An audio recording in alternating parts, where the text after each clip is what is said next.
The receptionist would announce loudly, "Your ex called again," every time my lawyer contacted me about child support. She'd smirk as coworkers gathered to gossip about my messy divorce. When she started a betting pool about when I'd get fired, I knew it was time. Her last day became more memorable than she ever imagined. The phone rang at exactly 2:47 p.m. on a Tuesday, and I knew my life was about to become public entertainment again. "Sarah, your ex is online too." Heather's voice cut through the office like a chainsaw through silence. Every keyboard stopped clicking. Every conversation died mid-sentence. 23 pairs of eyes turned toward my cubicle like I was some fascinating car wreck they couldn't look away from. My hands trembled as I reached for the phone. It wasn't my ex. It was my lawyer, David, calling about the latest child support hearing. But Heather didn't care about accuracy. He cared about the show. The daily spectacle of watching me squirm while she held court from her reception desk throne. "Take a message," I whispered, but she was already gone, probably refreshing her lip gloss and preparing for the next performance. When my divorce started 8 months ago, I made a promise to myself. Keep work and personal life separate. I'd be professional, composed, untouchable. I'd wear my best blazers and perfect my poker face. Nobody would see me crack. Nobody would know that I cried in my car during lunch breaks or that I'd started keeping tissues in my desk drawer. But Heather saw through it all. She had a sixth sense for vulnerability, like a shark detecting blood in the water. The first time she announced my personal call, I thought it was an accident. "Sarah, your husband's lawyer is holding," she'd shouted across the entire floor. I'd felt my cheeks burn as I stumbled over my words, trying to explain to confused colleagues that no, everything was fine, just some paperwork to handle. That night I'd practiced what I'd say to her. Professional boundaries. Confidentiality. Basic human decency. But when I approached her desk the next morning, she looked up with those cold blue eyes and smiled like she was doing me a favor. "Oh honey, I'm just trying to make sure you don't miss any important calls," she'd said, her voice dripping with fake concern. "I know how scattered you've been lately." Scattered. The word hit like a slap. Because she was right, I had been scattered. Forgetting meetings, losing files, showing up to work with my shirt buttoned wrong. The divorce was eating me alive from the inside out, and somehow this 24-year-old receptionist with her perfectly curled hair and cruel smile had figured out exactly how to twist the knife. The calls became a daily ritual. David would ring about custody schedules, and Heather would announce, "Sarah's ex-husband wants to talk." My accountant would call about asset division, and she'd practically sing, "Another lawyer on line 1 for Sarah." Each announcement felt like standing naked in Times Square while strangers pointed and whispered. But the worst part wasn't the calls themselves. It was watching my coworkers' faces change. Janet from accounting started giving me pitying looks over her reading glasses. Marcus from IT would pat my shoulder and ask if I was holding up okay, with the tone people reserve for terminal patients. Even my boss, Mr. Henderson, began speaking to me like I was made of glass, his voice carefully modulated to avoid any emotional triggers. 3 weeks into Heather's campaign of psychological warfare, she escalated. I was grabbing coffee from the break room when I heard her stage whisper to Linda from payroll. "So, is he still fighting you on child support? I mean, what kind of man tries to stiff his own kids?" The mug slipped from my hands, shattering against the linoleum floor. Coffee splashed across my shoes, soaking through my stockings. But I barely felt it. All I could hear was the blood rushing in my ears and the sound of Linda's uncomfortable giggle. "Oh Sarah, I didn't see you there," Heather said, her eyes bright with malicious joy. "I was just telling Linda how awful it must be having to fight for every penny. Men can be such cheapskates during divorce, can't they?" I wanted to scream. I wanted to tell her that Tom wasn't fighting child support. He was fighting for more time with the kids. That the lawyers were discussing visitation schedules, not money. That she was broadcasting lies to people who barely knew me, turning my private pain into office gossip. Instead, I knelt down and started picking up pieces of broken ceramic with shaking hands.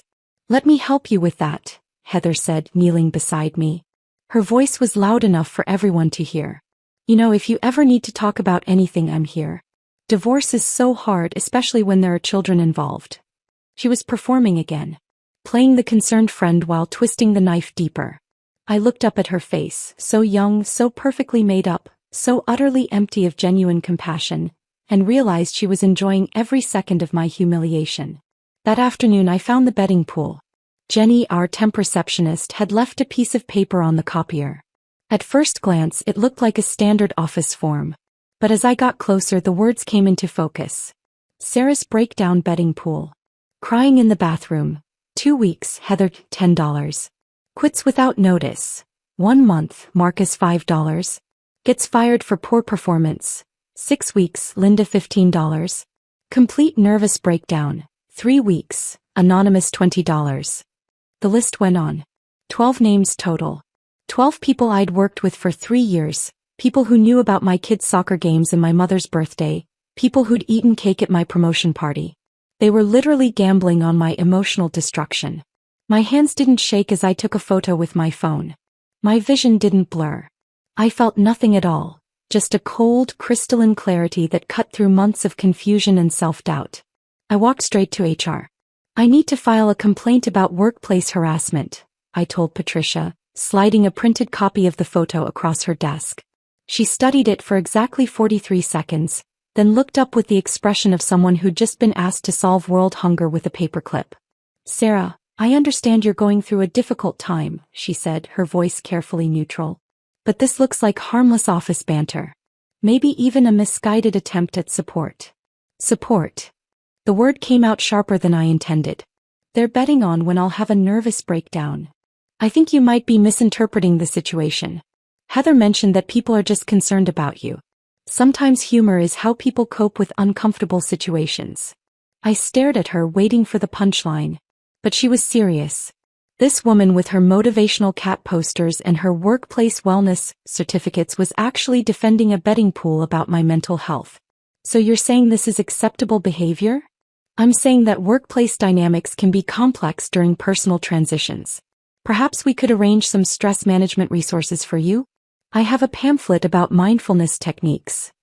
I left her office with nothing but a photocopy of a mindfulness pamphlet and the crushing realization that I was completely alone in this fight. The next morning, Heather's smirk was brighter than ever. She knew I'd tried to report her. She probably knew exactly what Patricia had said. And she knew there would be no consequences. Good morning, Sarah, she chirped as I walked past her desk.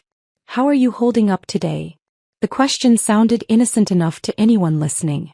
But I heard the real message. I can destroy you whenever I want and nobody will stop me. That night, I sat in my empty apartment. Tom had taken most of the furniture in the separation, and realized I had 2 choices. I could quit, find another job, start over somewhere else where nobody knew about my failed marriage or my messy life. Or I could fight back. The idea started small, just a tiny seed of rebellion planted in the fertile soil of my anger. What if there was a way to turn Heather's cruelty against her? What if I could make her the star of her own humiliation? I picked up my phone and scrolled through my contacts until I found a name I hadn't called in years. Mel Rodriguez, my college roommate, tech genius, and the only person I knew who understood both revenge and web design. It was time to level the playing field. Mel's voice crackled through my phone at 11:47 p.m., exactly 3 minutes after I'd sent her the desperate text message that simply read, "Need help with something crazy. Are you still good with computers? Sarah Chin, I haven't heard from you since graduation, and now you're texting me about computers at midnight?" Her laugh was exactly the same, warm, slightly mischievous, with that hint of trouble that used to get us both into detention. This better be good. I found myself smiling for the first time in weeks. Remember how you used to hack into the university's grading system just to prove you could? Allegedly. And I prefer the term ethical security testing.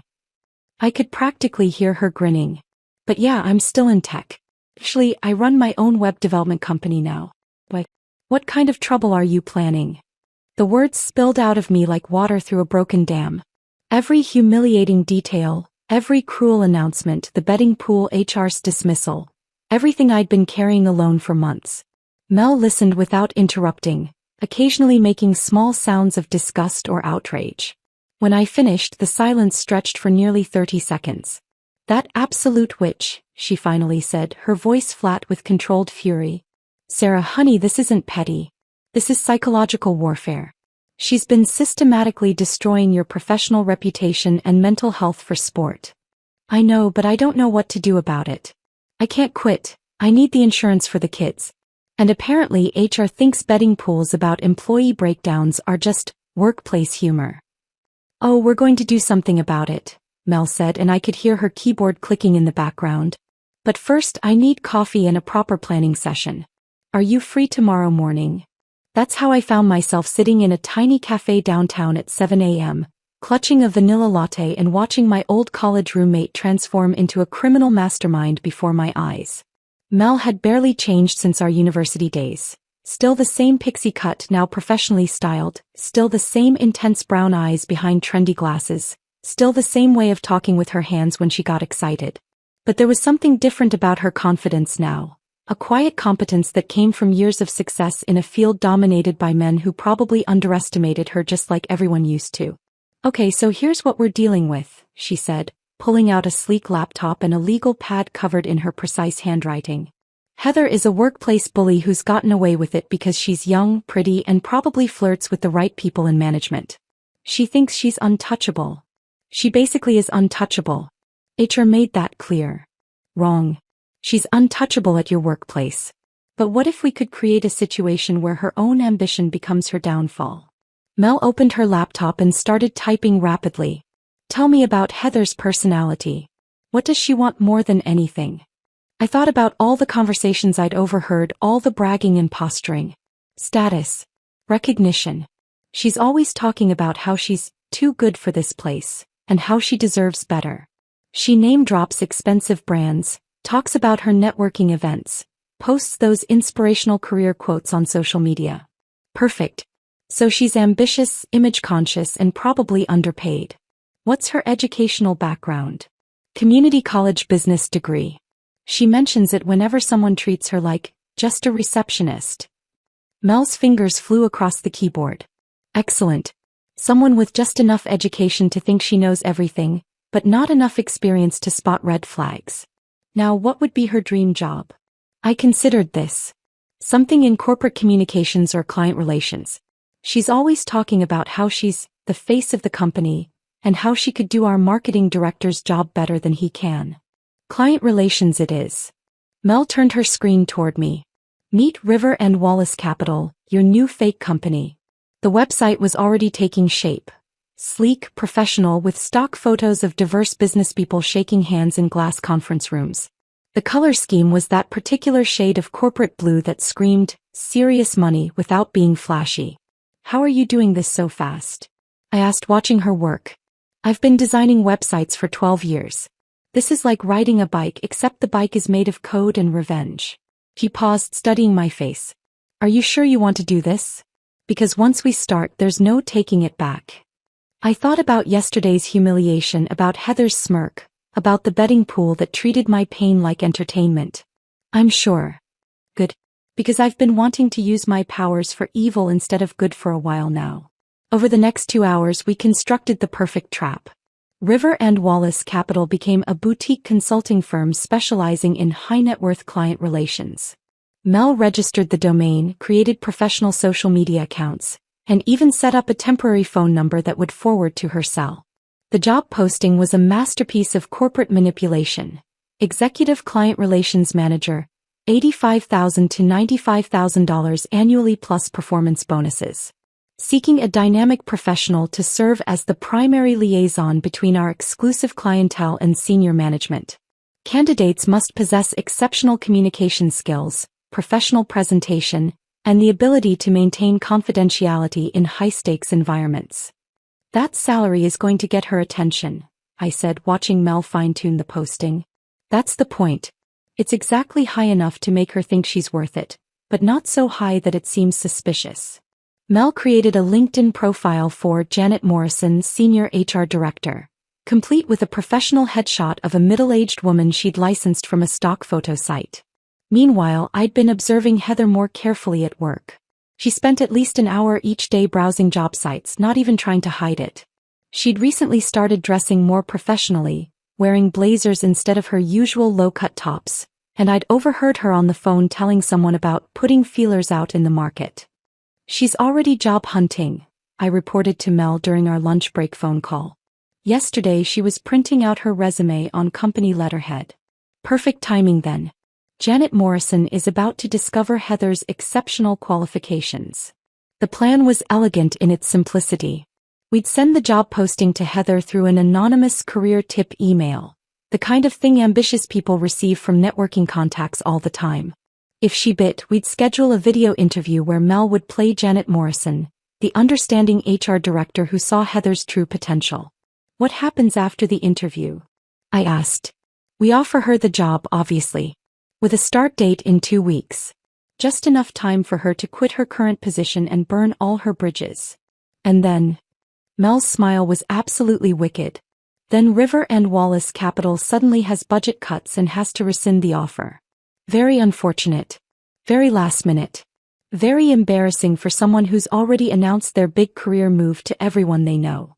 I stared at her, feeling a mix of admiration and terror. Mel, that's genuinely diabolical. Thank you. I've been working on my villain origin story for years. That evening, Janet Morrison sent Heather a carefully crafted email. Hello Heather, your profile caught my attention through professional networking channels. We have a position that seems perfect for someone with your background and ambitions. I'd love to discuss this opportunity with you. By 8 a.m. the next morning, Heather had responded with her resume, a cover letter, and a request for a phone conversation at your earliest convenience. She's eager, Mel texted me. Almost too eager. This is going to be easier than I thought. I watched Heather during the day, noting how she kept checking her phone, how she'd straightened her posture and started speaking more formally to everyone. When our actual HR director walked by, Heather practically jumped out of her chair to make small talk.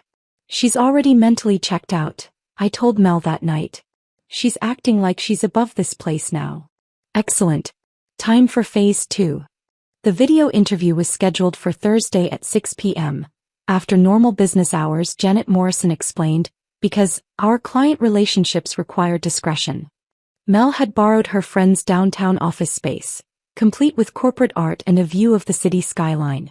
I watched from my car in the parking garage connected to Mel's phone on speaker. Through the office window, I could see Heather in her best suit, sitting up straight and gesturing enthusiastically. Tell me about a time you handled a difficult client situation, Mel said in her Janet Morrison voice, slightly deeper than her natural tone with a hint of East Coast professionalism.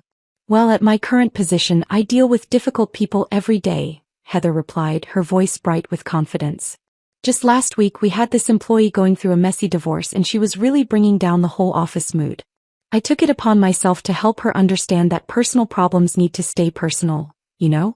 I made sure she got the message that her issues were affecting everyone else's productivity. My hands clenched around the steering wheel. Even in a job interview, she couldn't resist bragging about tormenting me. That shows real leadership initiative, Mel responded smoothly. How did your management respond to your approach? They were very supportive. I think they appreciated having someone who wasn't afraid to address uncomfortable situations. I'm really the face of our office. I set the tone for how we interact with both clients and colleagues. The interview continued for 20 minutes, with Heather painting herself as an indispensable employee being held back by lesser colleagues and inadequate management. She name-dropped our company's clients, discussed confidential salary information, and basically handed us enough material to get her fired for cause if we wanted to. Heather, you sound like exactly what we're looking for, Mel finally said. I think you'd be a perfect fit for River and Wallace Capital. How does next Monday sound for a start date? I could see Heather's face light up through the window. That sounds perfect. I'll put in my notice tomorrow. Wonderful. I'll send you the offer letter tonight. As Heather practically skipped out of the building, Mel called me back. Holy cow, Sarah. She's even worse than you described. Did you hear her talking about managing difficult employees? She was literally bragging about bullying you. I heard every word. Good. Because now I don't feel even slightly bad about what we're going to do to her. Neither did I. Friday morning arrived with an email that made my coffee taste like victory. The subject line read, Official Offer River and Wallace Capital. And I watched from across the office as Heather's face transformed into pure euphoria while reading it on her phone. She didn't even wait until her lunch break. Mr. Henderson. Her voice carried across the entire floor as she practically bounced toward our manager's office. I need to speak with you privately. It's about my career trajectory. I buried my face deeper into my computer screen, pretending to analyze spreadsheets while actually listening to every word filtering through Henderson's thin office walls. Incredible opportunity. Prestigious firm. They specifically recruited me. Double my current salary. Henderson's responses were muffled, but I caught phrases like 2 weeks notice and transition period. When Heather emerged 20 minutes later, she looked like she'd just won the lottery and discovered the fountain of youth simultaneously. Well, everyone, she announced to the office at large, I have some exciting news to share. Nobody asked. We all just stared, trapped in the uncomfortable silence of people who knew they were about to become an unwilling audience. I've been offered an executive position at River and Wallace Capital. They headhunted me specifically for my client relations expertise. She paused dramatically, letting this fictional accomplishment sink in. My last day will be next Friday. The reactions were mixed, some genuine congratulations from people who genuinely liked her, awkward smiles from those who didn't, and knowing glances between the people who'd participated in the betting pool. I managed what I hoped looked like surprise disappointment. Wow, Heather, that's sudden, I said, proud of how steady my voice sounded. Well, Sarah, when opportunity knocks, you don't keep it waiting. Her smile was sharp enough to cut glass. Some of us are meant for bigger things. But Friday was just the preview. Monday morning was the main event. Heather arrived an hour early, carrying 3 pink bakery boxes and wearing a blazer I'd never seen before, probably bought specifically for this moment. The cupcakes were architectural marvels of sugar and spite, each topped with silver glitter frosting and wrapped in custom paper that read, "Goodbye Peasants," in elegant script font. I thought we should celebrate, she announced, arranging the cupcakes on the break room counter like she was curating a museum exhibit. After all, it's not every day someone gets to witness a real success story.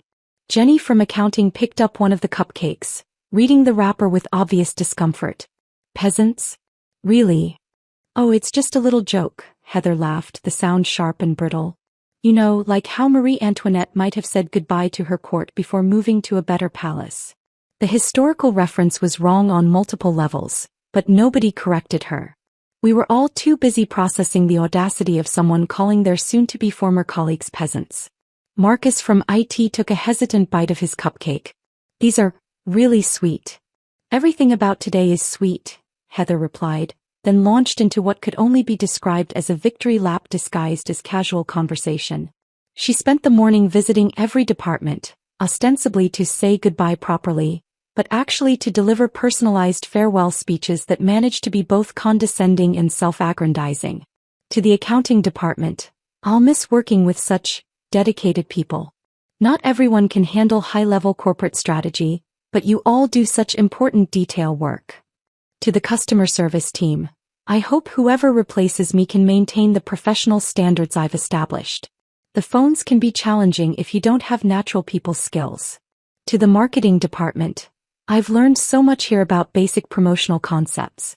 It'll be interesting to see how real marketing works at the executive level.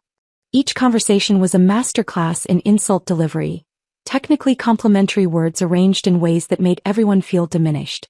I watched coworkers' faces change as they processed what she'd actually said, saw the exact moment when polite smiles turned into barely concealed irritation.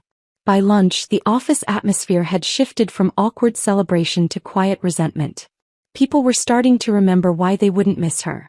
But Heather was oblivious, riding too high on her fictional success to notice the cooling reception.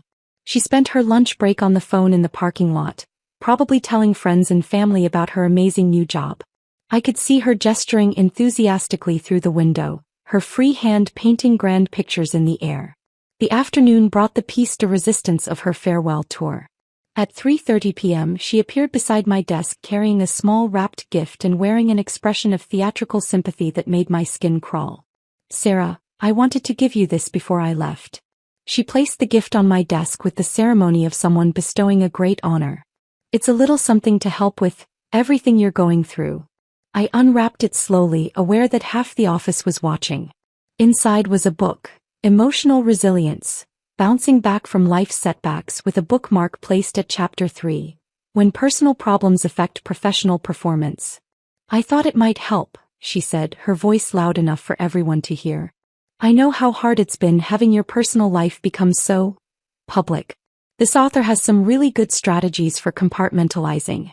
The gift was brilliant in its cruelty, ostensibly thoughtful while actually highlighting every way she'd made my life miserable. She was literally giving me a self-help book about the problems she'd created. Thank you, I managed, setting the book aside. That's very thoughtful. I just want you to know that once I'm gone, things might be quieter for you. You'll be able to handle your personal calls more privately. She leaned closer, lowering her voice to a stage whisper. Maybe now you can cry in peace, huh? The words hit like ice water, but instead of the usual humiliation, I felt something else entirely. Relief. Because I knew something she didn't. Her finish line was actually a cliff edge, and she was sprinting toward it with absolute confidence. I smiled. Not the fake professional smile I'd been wearing for months, but something genuine and mysterious that made her frown slightly. I'm sure everything will work out exactly as it should, I said. She studied my face for a moment, probably trying to decode my unexpected calm, then shrugged and moved on to her final rounds. At 5 p.m. sharp, she made her grand exit. Henderson emerged from his office to accept her badge and keys, managing to look appropriately sorry to lose such a valuable team member. She hugged him, an embrace he clearly didn't want but couldn't avoid, then picked up the small cardboard box containing her desk items. The box was pitifully small for someone who'd worked here for 2 years. A few personal photos, some fancy pens, a coffee mug that said "Boss Lady," and the motivational calendar she'd used to post inspirational quotes about success and ambition. Well, peasants, she announced to the office one final time, it's been real. Don't be strangers.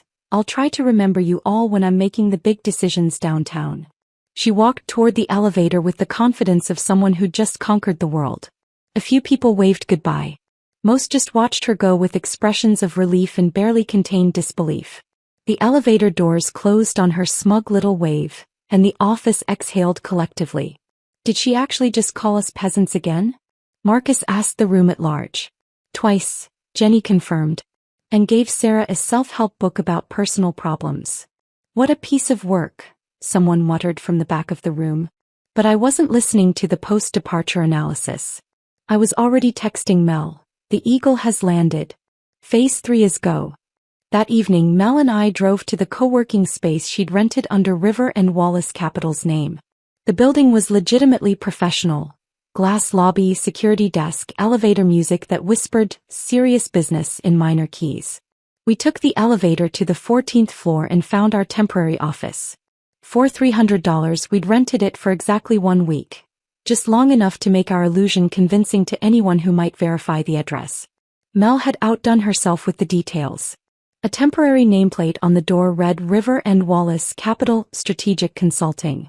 Inside, she'd arranged generic office furniture, hung some stock photography of handshakes and skylines, and placed several official-looking binders labeled with fake client names. This looks disturbingly legitimate, I said, running my finger along the mahogany effect desk. That's the point. If anyone had bothered to check us out beforehand, we would have passed inspection. Mel was arranging papers in manila folders, each labeled with convincing corporate terminology. But of course nobody did. Heather was too excited about the salary to ask hard questions. The final touch was mine to add. I sat at the fake executive desk and wrote out a welcome note in my careful handwriting, the same script I'd been perfecting since elementary school. Welcome to River and Wallace Capital, Heather. We're so excited to have you join our team. Please make yourself comfortable while you wait for Janet Morrison to arrive for your orientation. There's coffee in the break room and your welcome packet is on the desk. Congratulations on your new position. We know you're going to be a perfect fit. I signed it the River and Wallace team, and placed it prominently where she couldn't miss it. Tomorrow's going to be interesting, Mel said, locking the office behind us. Tomorrow's going to be perfect, I replied. Because while Heather was probably at home planning her first week outfits and practicing her new elevator pitch, I knew the truth. Her new beginning was actually an ending, and I was about to have a front row seat to the show. Monday morning arrived with the kind of crisp autumn air that makes new beginnings feel possible.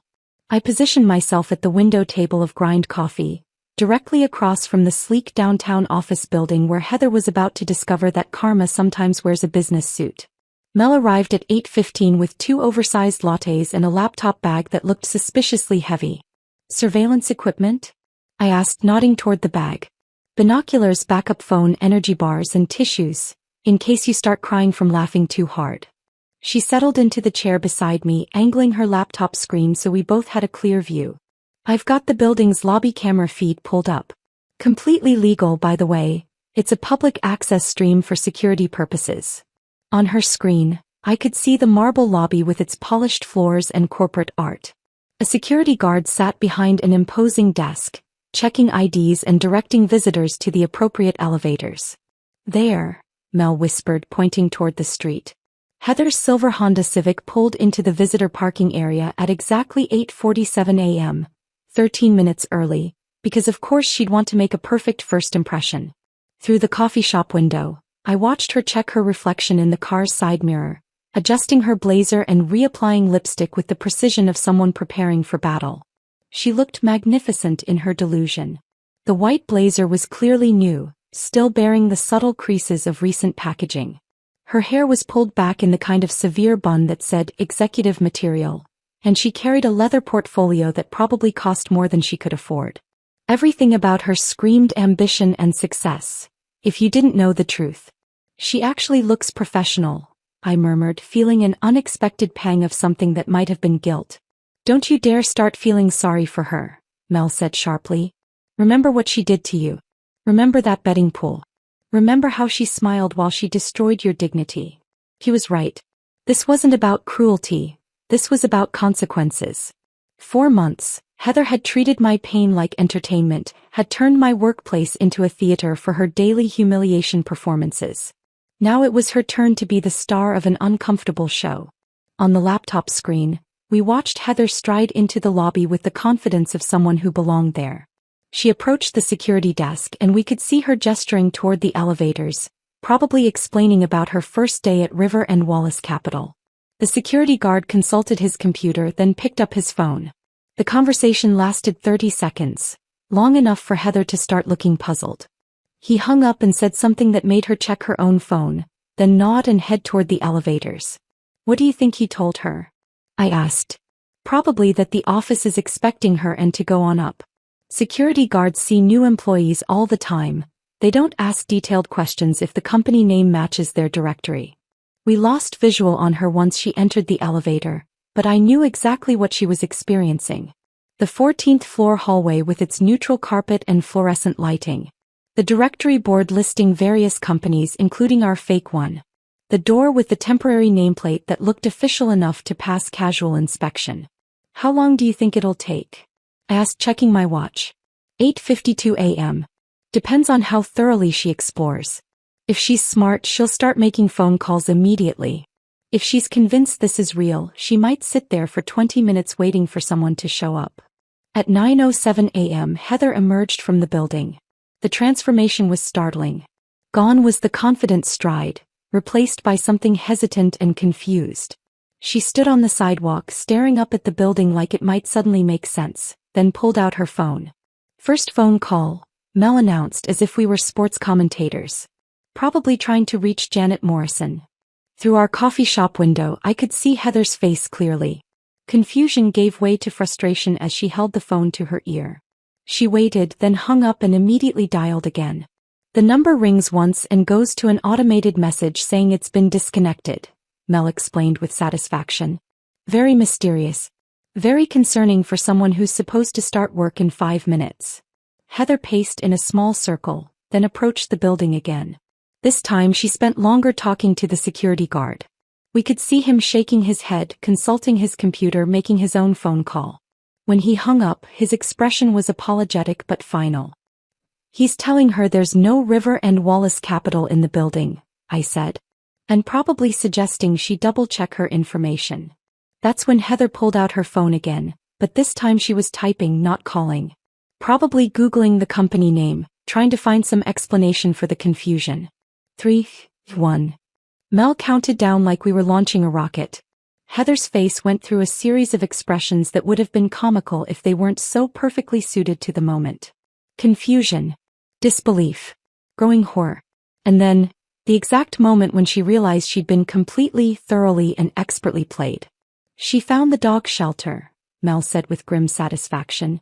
Our fake website now redirected to the Riverside Animal Shelter, complete with photos of adoptable puppies and a mission statement about finding homes for abandoned pets. Anyone searching for River and Wallace Capital would find themselves staring at a golden retriever named Murphy who needed a loving family. Heather stood frozen on the sidewalk, staring at her phone screen. She looked up at the building, then back at her phone, then around the street like she expected hidden cameras to emerge from the bushes. She's trying to figure out if this is a prank or if she somehow got the address wrong, I observed. Give her another minute. She'll start making desperate phone calls soon. Sure enough, Heather began what could only be described as a phone call frenzy.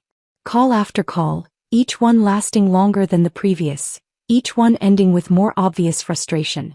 She was probably trying to reach anyone who might have information about River and Wallace Capital.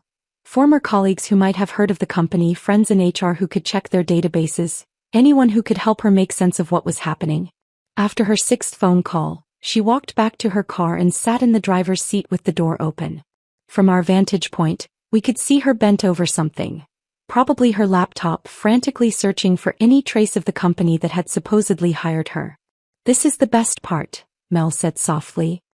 Right now, she's discovering that River and Wallace Capital never existed. The LinkedIn profiles are gone. The job posting has vanished. Every trace of her dream job has evaporated like it was never real. Which of course it wasn't. But there was one thing that was very real waiting for her in that fake welcome packet. Something that would make this morning infinitely worse than just a prank gone wrong. How long before she goes back upstairs? I asked. She won't. She's too embarrassed. But she'll obsess over this for hours, trying to figure out what happened. We were wrong. After 20 minutes in her car, Heather marched back into the building with the determination of someone who refused to be defeated by confusing circumstances. This time she stayed upstairs for almost 10 minutes. When she emerged, she was carrying the manila folder we'd left on the desk. She found our little present, Mel said. Even from across the street, we could see that Heather's face had gone pale. She stood outside the building reading whatever was in that folder, and with each passing second she seemed to shrink a little more. What exactly did you put in there? I asked. The betting pool printout. The one with all the names and dollar amounts and predictions about your breakdown. Plus a little note explaining that maybe she shouldn't have made your life miserable for sport. Heather looked around the street wildly, as if trying to spot whoever had orchestrated this elaborate deception. Her eyes swept across the coffee shop window where we sat, but she was looking for enemies, not former victims, so her gaze passed right over us. She got back in her car, but this time she didn't sit calmly. She was gesticulating, probably on another phone call, trying to explain to someone, maybe a friend, maybe a family member, that she'd been the victim of an elaborate hoax. The real beauty of this, Mel said, watching Heather's animated conversation through her car window, is that she can't prove any of it. If she tries to tell people she was scammed, she has to admit she quit her job for a company she never properly researched. If she tries to report it as fraud, she has to explain why someone would target her specifically. Either way, she looks like either an idiot or someone who probably deserved it. At 10:23 a.m., Heather finally drove away. I never saw her again, but the aftermath of that morning rippled through both our lives in ways I couldn't have anticipated. Within a week, word had somehow gotten back to our old office that Heather's amazing new job had fallen through under mysterious circumstances. Nobody asked me about it directly, but I caught knowing looks and overheard whispered conversations about karma and comeuppance. The best part came 2 months later, when Marcus from IT casually mentioned that he'd heard from a friend at another company that they'd interviewed someone who'd tried to explain being the victim of an elaborate employment scam, and had been politely but firmly escorted out of the building. Apparently, he said, organizing cables at his desk while talking to Jenny from accounting, this person couldn't provide any coherent details about the scam, and kept insisting that former coworkers had set her up. Made her sound completely paranoid. That interview had been Heather's bridge back to professional respectability, and her own paranoid explanations had burned it down. Sometimes the best revenge is simply letting someone's true character speak for itself. The first thing I noticed when I walked into the office that Tuesday morning was the silence. Not the uncomfortable, tension-filled quiet that had become our normal background music, but something else entirely, the absence of a toxic presence that had been poisoning our air for so long we'd forgotten what clean breathing felt like. Linda from payroll was actually humming while she sorted invoices. Marcus had his headphones off for the first time in months, chatting casually with Jenny about weekend plans. Even Mr. Henderson seemed lighter, his usual stress-induced frown replaced by something approaching contentment. "It's amazing how one person can change an entire atmosphere," Jenny whispered to me as we waited for our coffee to brew in the break room. I didn't realize how much I'd been walking on eggshells until I stopped having to. But the real changes started with the conversations. First, it was Marcus who approached my desk on Thursday, fidgeting with a USB cable and avoiding eye contact. "Hey Sarah, I wanted to say something. But when Heather was here." I looked up from my computer, genuinely curious. Marcus and I had always been cordial colleagues, but we'd never had what you'd call a real conversation. "I knew what she was doing to you," he continued, his voice barely above a whisper. "The phone calls, the comments, all of it. And I should have said something.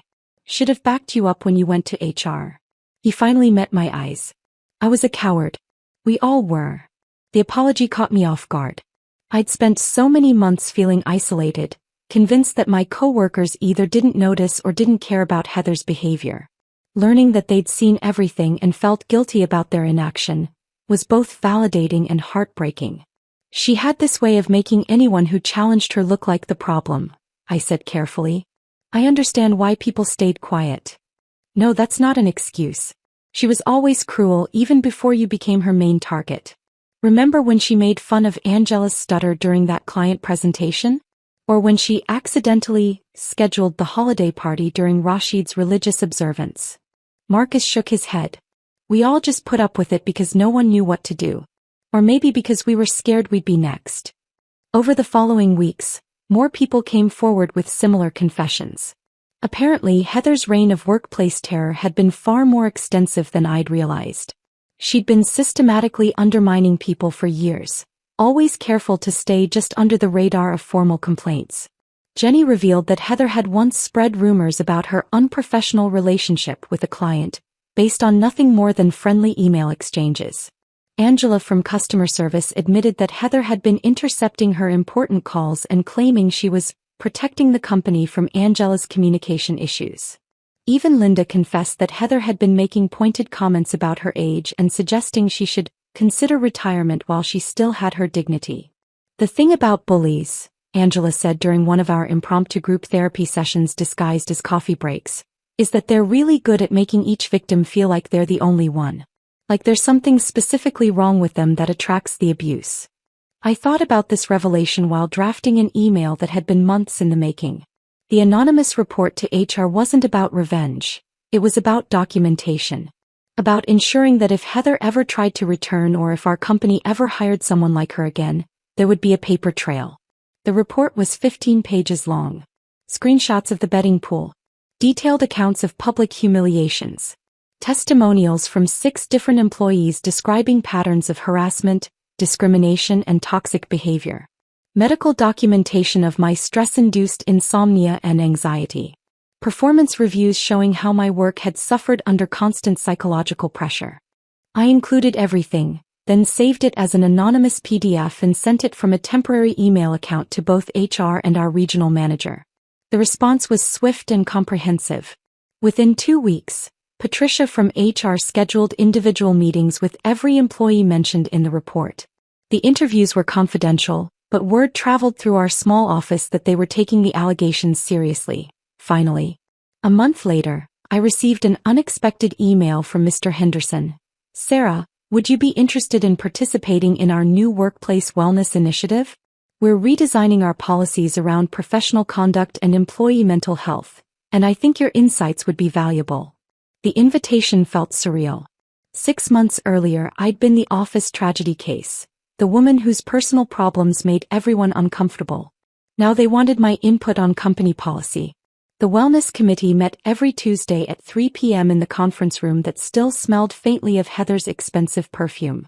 There were 8 of us, a mix of managers and regular employees, all tasked with creating guidelines that would prevent future workplace harassment. "Our current policies are reactive," I said during our 3rd meeting, consulting the notes I'd prepared.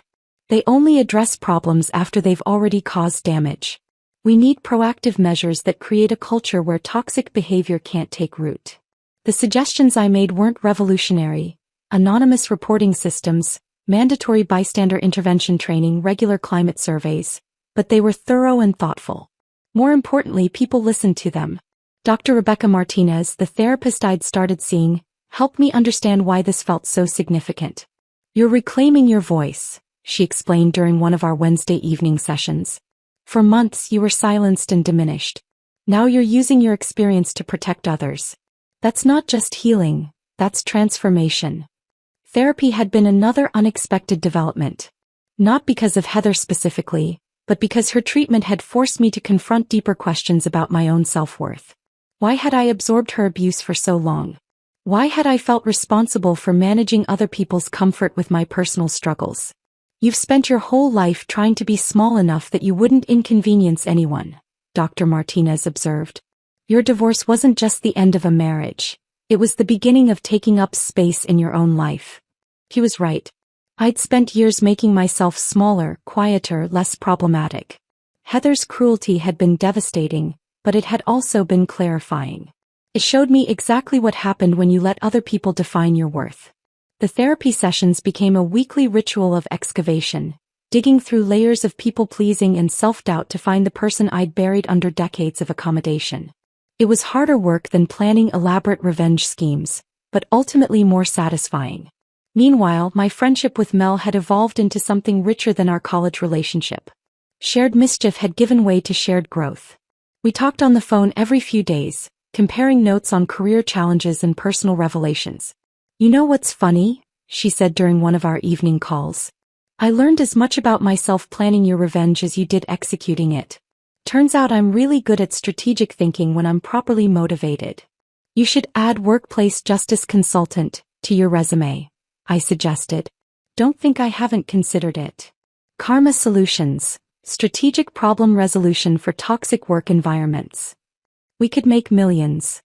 We both laughed, but there was something appealing about the idea. Not the revenge part, that had been a one-time therapeutic exercise, but the problem-solving aspect.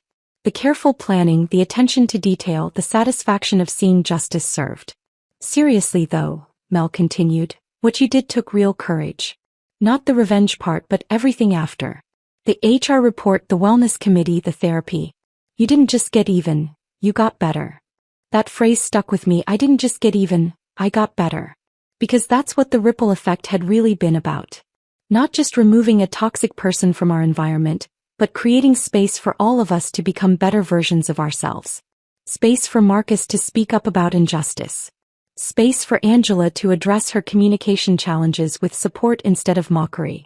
Space for me to discover that my voice, when I chose to use it, was stronger than I'd ever imagined. The office wellness policy we created was implemented company-wide 6 months later. It included everything we'd recommended: anonymous reporting, bystander training, regular climate assessments, and most importantly, a zero-tolerance policy for pattern harassment. But the real victory wasn't the policy changes or the committee appointment or even the respect I'd gained from my colleagues.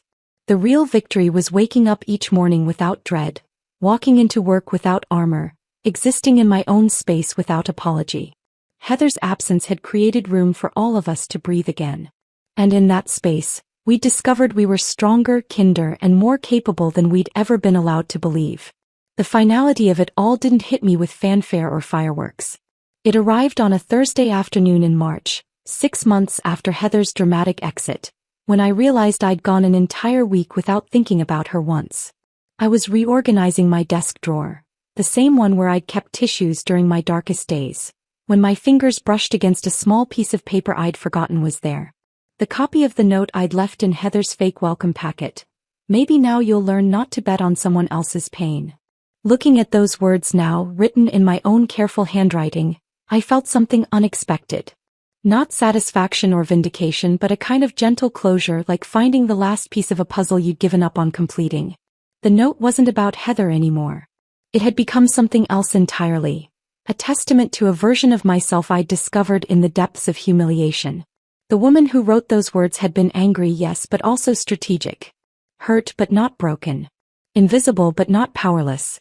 I smoothed the paper between my fingers, remembering the satisfaction I'd felt placing it in that manila folder. Then I folded it carefully and put it back in the drawer. Not as a trophy but as a bookmark in the story of who I was becoming.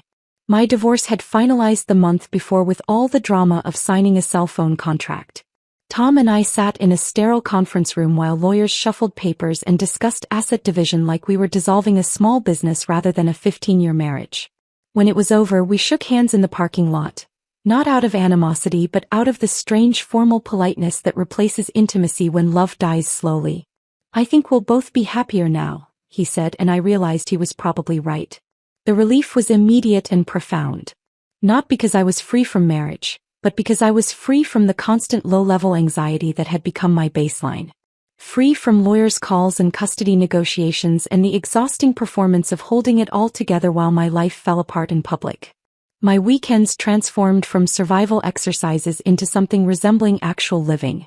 Saturday mornings that used to begin with panic about the week ahead now started with coffee on my small balcony, watching the sunrise paint my neighbor's garden in shades of gold and pink. I'd started gardening in containers, herbs and cherry tomatoes and flowers whose names I was slowly learning. There was something deeply satisfying about nurturing things that grew quietly, without drama or manipulation or toxic competition. My basil plants didn't judge my emotional state or bet on my likelihood of success. The kids adjusted to the new custody arrangement with the resilience children possess when adults stop pretending everything is fine. Emma, my 12-year-old, actually seemed relieved when I stopped trying to maintain the fiction that mommy and daddy just needed to work some things out. "You seem happier now," she said one Sunday while we planted marigolds together. Like actually happy, not just pretending to be happy. The observation hit me with unexpected force. How long had I been performing happiness instead of experiencing it? How many years had I spent managing other people's comfort with my emotions instead of actually processing them? "I think I am happier," I told her, surprised by the truth of it. "Sometimes things have to fall apart before they can come back together in a better way." "Like when you broke that vase last year and glued it back together with gold?" she asked, referring to a Japanese pottery technique I'd tried as a stress relief project. "Exactly like that." The reading had started as escapism, romance novels and mysteries that transported me far from my own complicated reality. But gradually I found myself drawn to memoirs and biographies of women who'd rebuilt their lives after loss. Stories of quiet resilience rather than dramatic transformation. I read about a teacher who'd started a literacy program after her husband left. A nurse who'd gone back to school for her doctorate at 55. An accountant who'd learned pottery and now sold her work at farmers markets. None of them had revenge plots or dramatic showdowns. They'd simply decided to outlast their circumstances and become something new in the process. Dr. Martinez helped me understand what was happening during one of our sessions. "You're grieving the person you used to be," she explained. "The woman who absorbed other people's cruelty and called it keeping the peace. The woman who made herself small to avoid conflict. That person served a purpose for a long time, but she doesn't serve you anymore." He was right. The old Sarah, the one who'd trembled when Heather announced her personal calls, who'd accepted humiliation as the price of employment, felt like someone I'd known intimately but had finally outgrown. The new Sarah still felt uncertain some days, still caught herself people-pleasing out of habit, still occasionally woke up with anxiety about problems that no longer existed. But she also did things the old Sarah never would have attempted. She spoke up in meetings when she disagreed with decisions. She set boundaries with colleagues who tried to dump their responsibilities on her. She said no to social obligations that felt like work. She took vacation days without apologizing for the inconvenience. Most surprisingly, she'd started enjoying her own company. Friday evenings that used to terrify me with their emptiness now felt like gifts. I'd cook elaborate meals for one, watch documentaries about subjects that fascinated me, write in a journal that nobody would ever read. The silence in my apartment wasn't lonely anymore. It was peaceful. Mel visited for a weekend in April, bringing wine and curiosity about my transformation era, as she called it. "You look different," she said, studying my face over Chinese takeout containers. "Not just happier. Thud. Like you're actually inhabiting your own skin instead of borrowing it." We talked late into the night about the strange alchemy of survival, how trauma could destroy you or reshape you, depending on what you did with the pieces afterward. Do you ever wonder what happened to her? Mel asked eventually, both of us knowing she meant Heather. Sometimes, I admitted. But not with curiosity. More like how you might wonder about a movie you walked out of. Mild interest in how it ended but no real investment in the outcome. That was the truest thing I'd said about the whole experience. Heather had faded from my life like background noise suddenly silenced. Her absence wasn't something I celebrated daily. It was simply space that had been filled with better things. I kept the note not as a monument to victory, but as a reminder that quiet strength often accomplishes more than loud anger. That dignity reclaimed in private can be more powerful than justice demanded in public. That sometimes the most effective revenge is simply living well enough that your enemy becomes irrelevant. The woman who'd planned Heather's downfall had been driven by righteous fury and strategic thinking. But the woman who'd built something meaningful from the aftermath had been driven by something more sustainable. The simple determination to outlast her circumstances and create something better on the other side. In the end, I didn't need applause or acknowledgement or even the satisfaction of knowing Heather had learned her lesson. I didn't need her apology or her downfall or her recognition of the pain she'd caused. I just needed to wake up each morning in a life I'd chosen rather than one I'd simply endured. And for the first time in years, that's exactly what I had. The revenge had been necessary, a bridge between who I was and who I was becoming. But the real victory was discovering that I didn't need to carry it forward. I could set it down and walk toward something better, something quieter, something that belonged entirely to me. If this story of workplace justice had you completely hooked, hit that like button right now. My favorite part was when Heather walked into that empty office, realizing her dream job was nothing but smoke and mirrors. What was your favorite moment? Drop it in the comments below. Don't miss more satisfying revenge stories like this. Subscribe and hit that notification bell so you never miss an upload.